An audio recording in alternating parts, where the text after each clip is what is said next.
చిట్టి చిట్టి కథలు. చిట్టి చిట్టి కథలకు స్వాగతం. ఈరోజు మనం చెప్పుకోబోయే కథ పావురాలు బోయవాడు. కథ చెప్పే ముందు ఒక పొడుపు కథ చెప్తాను, విప్పండి. చిటారు కొమ్మన మిఠాయి పొట్లం పటాలమెప్పుడు పక్కన ఉండు. ఏంటది?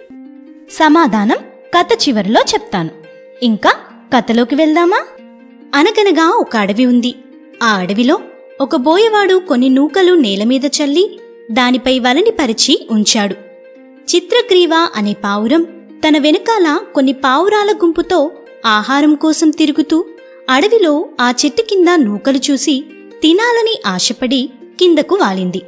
దాని వెనకే అన్ని పావురాలు వాలి వేటగాడు పరిచిన వలలో చిక్కుకున్నాయి. తామంతా వేటగాడి వలలో చిక్కుకున్నామని గ్రహించి ఆందోళనతో గొడవ చేయసాగాయి. చిత్రగ్రీవుడు తన స్నేహితులకి కంగారు పడవద్దని తగిన ఉపాయం ఆలోచించి బయటపడదామని ధైర్యం చెప్పాడు.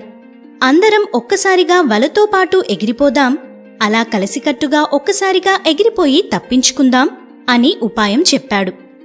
అన్ని పావురాలు ఒక్కసారిగా ఆకాశంలోకి వలతో పాటుగా ఎగిరాయి. దూరం నుంచి ఇది చూసిన వేటగాడు పావురాలే కాక తన వల కూడా పోతోందని ఆత్రంగా వాటి వెంట కొంత దూరం పరిగెత్తి అరిచి కూలబడ్డాడు. చిత్రగ్రీవుడు తన గుంపుతో వలతో సహా తన స్నేహితుడైన హిరణ్యకుడు అనే ఎలుక ముందుకు వాలాడు. హిరణ్యకుడు భయంతో తన కలుగులోకి దూరాడు. వెంటనే చిత్రగ్రీవుడు, మిత్రమా హిరణ్యక, మేమంతా ఒక వలలో చిక్కి ప్రాణాపాయంలో ఉన్నాము, నువ్వే మమ్మల్ని రక్షించాలి, బయటకి రా అని పిలిచాడు.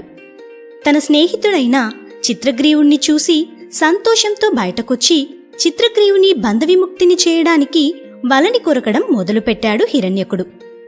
అంతలో చిత్రగ్రీవుడు, మిత్రమా ఆగు, ముందు నా పరివారాన్ని రక్షించు, తరువాత నన్ను బంధవిముక్తిని చేయొచ్చు.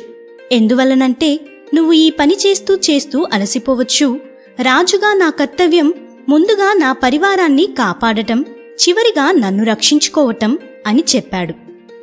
ఈ మాట వింటూనే హిరణ్యకుడు చాలా సంతోషించి వెంటనే తన ఎలుకల సైన్యాన్ని పిలిచాడు. అవన్నీ చకాచకా వలని తునాతునకలు చేసి పావురాలన్నింటినీ విడిపించాయి. చిత్రగ్రీవుడు తనని తన పరివారాన్ని కాపాడినందుకు హిరణ్యకుడికి కృతజ్ఞతలు తెలిపి హాయిగా వెళ్ళిపోయాడు. ఈ కథ ద్వారా స్నేహితుల వల్ల కలిగే లాభం, ఐకమత్యమే బలం అనే నీతి స్పష్టంగా తెలుస్తోంది. మీరు చాలా చక్కగా కథ విన్నారు. మరి పొడుపు కథ సమాధానం తేనెపట్టు.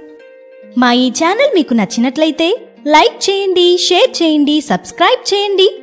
మరిన్ని కథల కోసం బెల్ ఐకాన్ని క్లిక్ చేయండి.